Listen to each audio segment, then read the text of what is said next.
대자연을 느끼며 가을의 끝자락을 만끽하기 좋은 요즘인데요. 특히 바스락바스락 낙엽 밟는 소리는 가을을 더욱 즐겁게 만듭니다. 가을이 깊어가니까 참 이 길이 너무 가을빛이 많이 나고 너무 아름다운 것 같아요. 맞습니다. 꽃들도 너무 예쁘게 피어 있고 마음이 차분해지면서 참 좋네요, 선생님. 그렇죠. 벌써 연말이 다 됐죠. 맞아요. 벌써 지금 한 달밖에 안 남았어요. 그래서 이번 한 해 어떻게 지낼까 하고 또 그렇게 생각이 드는데요. 사람들이 걸음을 걷는 것, 산책을 하는 것이 자기를 정리하는 시간이라고 하거든. 거기에 가장 알맞은 길이 사실은 울산의 이 선바위길, 이곳이거든. 그것과 함께 선바위는 지질학적으로 굉장히 의미가 있거든. 울산이 이제 내년이면은 국가지질공원으로 정식 신청을 하려고 해요. 우리나라에 국가지질공원이 14곳이 있어요. 근데 울산은 10곳을 선정해가지고 국가지질공원으로 선정합니다. 바로 그 한 곳이 오늘 우리가 가는 거죠. 아, 그럼 10곳 중 한 곳이라는 곳이네요. 네, 그 중생대의 울산 지형을 알 수 있는 너무너무 귀중한 울산의 자연자산 선바위로 한번 가봅시다. 네, 함께 가보시죠.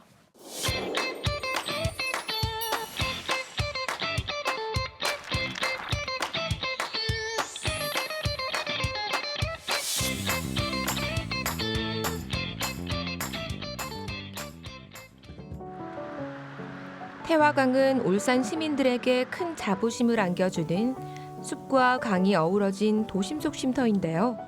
이 강이 특별한 이유는 이뿐만이 아닙니다. 이 태화강은 도심 속을 지나가는 태화강과 또 선바위를 지나가는 태화강, 이렇게 각양각색의 매력이 있는 것 같아요. 도심의 한가운데를 지나가는 강, 그 큰 도시들 말 별로 없어요. 파리 하면 세느강, 서울 하면 한강. 나머지 다 대부분 도시에 가보면은 이렇게 큰 강이 가운데를 질러가는 도시가 별로 없어요. 울산 같은 경우에는 태화강이 그렇게 지나가고 있죠. 태화강 같은 경우에는 발원지가 울산 시민들이 이제 웬만한 분들은 다 아는데 발원지가 두 곳이에요. 성남사 있는 그쪽 위에 가지산 쌀바위에서 내려오는 물줄기와 백운산이라는 곳의 탑골에서 내려오는 물줄기 두 개가 태화강의 뿌리거든요. 그렇게 흘러내려와가지고 태화강으로 들어오는데 여기서 퀴즈 하나. 태화강에는 몇 개나 되는 하천 지류들이 모여서 태화강이 됐을까요? 한 5개? 5개. 한 5개, 6개 된다고 생각을 하거든요. 네. 근데 사실은 57개. 그렇게나 많아요? 57개. 왜냐하면 태화강을 둘러싸고 있는 게 영남 알프스잖아. 네. 영남 알프스 산 꼴짜기마다 물길이 생기겠죠. 그 물길들이 다 흘러내리잖아. 그래 어디로? 태화강 본류로 다 모여져. 이 선바위가 있는 이것을 뭐라고 하냐면 국수천이라고 해요. 대곡천, 국수천, 은양의 남천 다 보면은 이렇게 태화강 지류들이에요. 왜 이름들이 다 다를까요? 여기 지명이 달라서 그런 건가요? 자기 동네에 흐르는 하천. 여긴 자기들의 이름을 지어주고 싶은 거야. 그래가지고 옛날부터 다 한나의 물줄기인데도 이름은 여러 가지죠. 여기는 국수천. 국수천은 왜 국수천이냐면 여기에 국수봉에서 흘러왔거든. 그리고 이 태화강은 대곡천부터 저 아래 하류에 있는 울산대교까지 여기는 어디냐면 딱 중간이거든요. 그러니까 선사시대, 우리 역사시대, 그리고 현대사 이걸 다 담고 있는 너무 어마어마한 강입니다. 가지산과 백운산에서 발원한 태화강은 백리에 걸쳐 흐르며 울산 곳곳에 절경을 낳았는데요. 특히 선바위 풍광은 손에 꼽을 정도입니다. 저기 뒤에 있는 게 선바위죠, 선생님? 선바위 맞죠? 퀴즈 하나 더 낼게. 선바위 저 나이가 얼마나 될까요? 한 몇 억? 모르겠어요, 선생님. 1억 살. 1억 살이에요. 1억 살. 제가 대충 맞췄네요. 대충 맞췄죠. 1억 살. 중생대에 만들어진 바위인데 1억 년 전부터 지금까지 계속해서 깎이고 있어요. 1만 년에 30cm 정도 깎였으니까 지금으로부터 1억 년 전에는 엄청 높았겠죠. 그죠? 공룡과 같이 있었던 그때 만들어진 바위다. 이렇게 봅니다. 야, 그야말로 역사 바위네요. 그렇죠. 이 선바위는 울산 12경 중에 하나이기도 하거든요. 그러면서 또 하나 많은 전설과 역사도 담고 있고 그래서 울산이 내년에 이제 10개의 그 지역을 가지고 지질공원을 신청할 때 가장 키포인트가 되는 곳이 바로 이 선바위.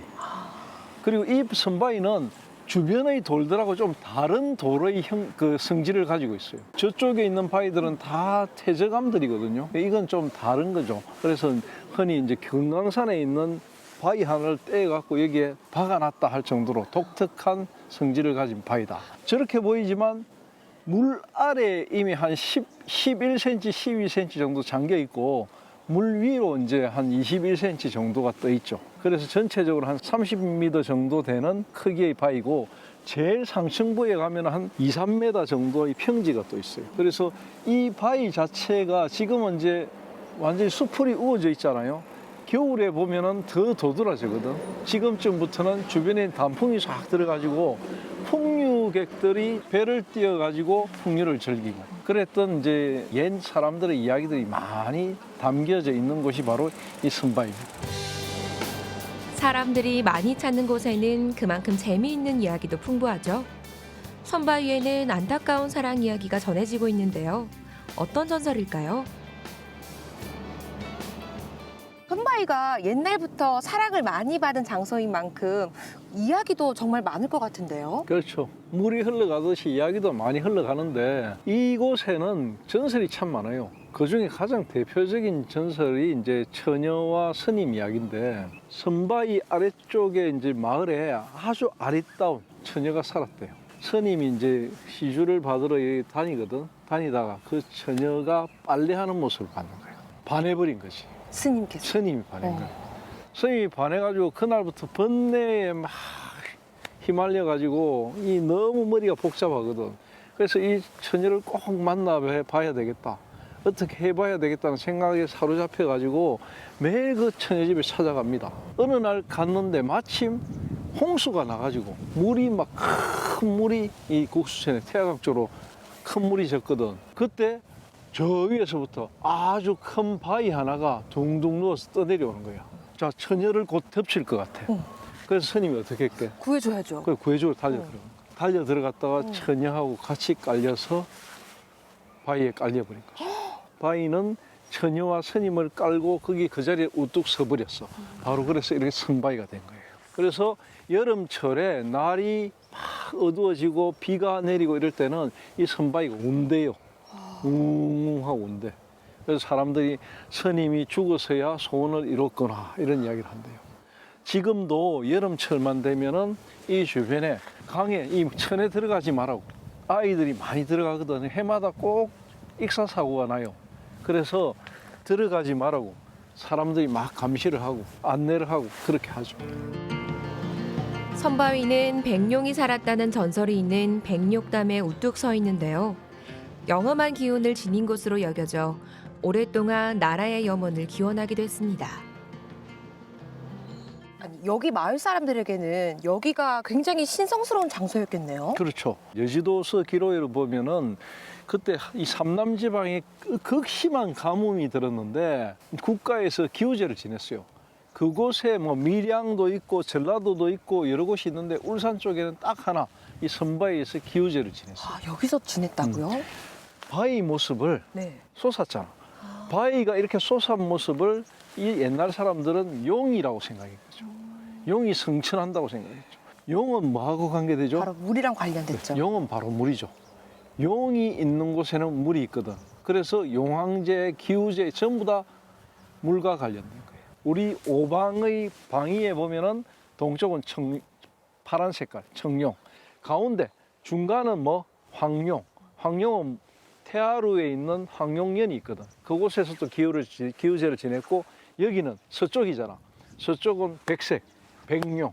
자, 저 선바위 뒤쪽에는 백룡담이라는 곳이 있어요.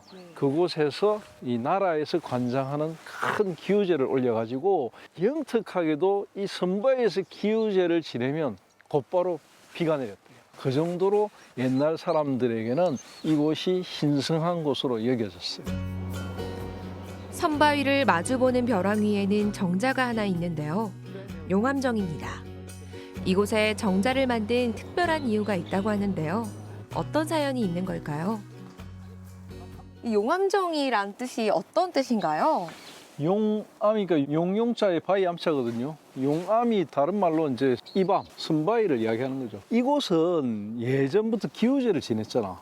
기우제를 지냈으니까 울산 부사, 그러니까 지금으로 치면 울산시장이죠. 2, 3년 있을 동안에 여기에서 계속 기우제도 지내고 여러 가지 행사를 많이 했거든. 1700년대 말 이 무렵에 울산 부사로 왔던 유명한 분이 이정인이라는 분이 있어요. 그분은 여기 와서 풍류를 즐기고 싶다 이런 생각을 했는 거라. 그래서 그때 이밤정을 지어서 있다가 떠나게 되면서 그 뒤에는 이 지역의 가장 유학자들이 많았던 집안인 각성이시 사람들이 이곳을 관리를 해왔죠. 그러다가 이제 나중에 뭐 좀 무너지고 이랬으니까 그 뒤에 1940년대에 다시 지어가지고 이것을 용암정으로 이름을 고쳐가지고 지금까지 내려오고 있는데, 예전에는 이건 제가 보지 않아서 확인을 할 수 없는데 이 용암정에서 선바위까지는 바로 지천이거든요.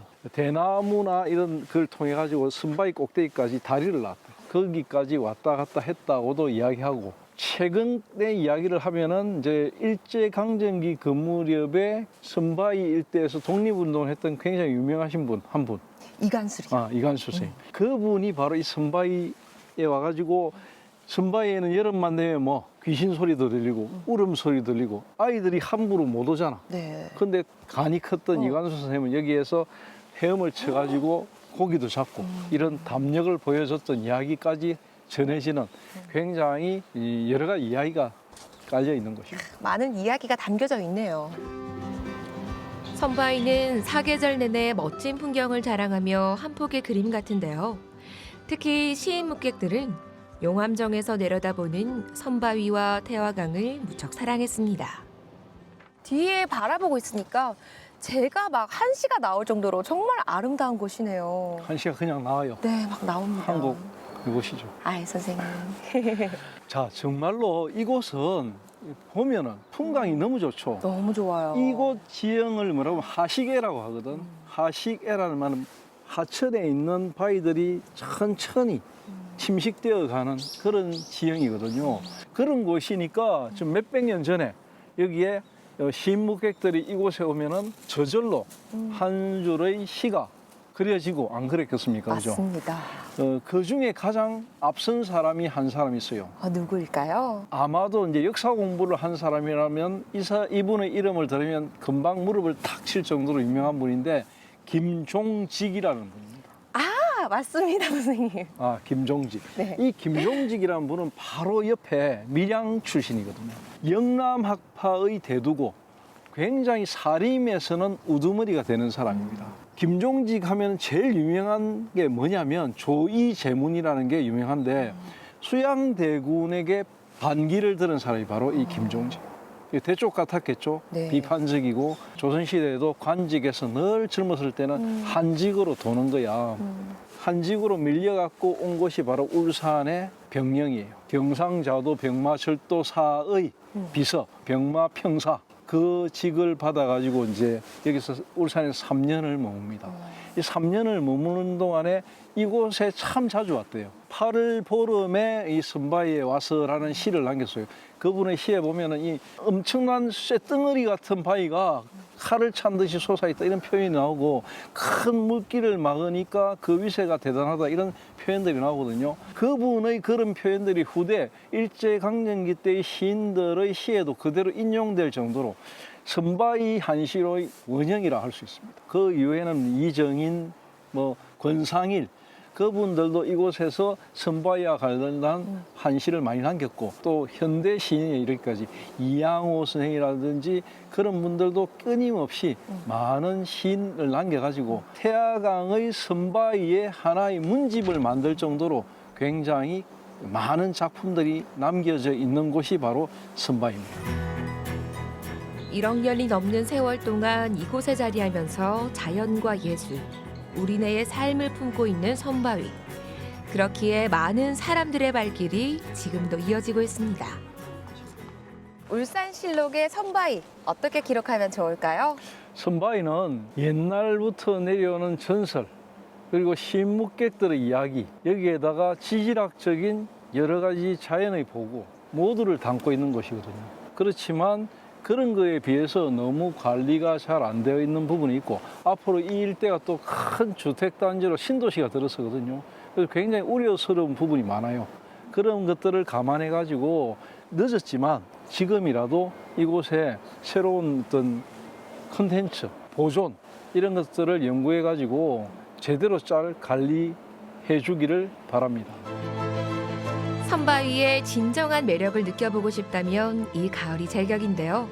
이번 주말 선바위 가을 나들이 어떤가요?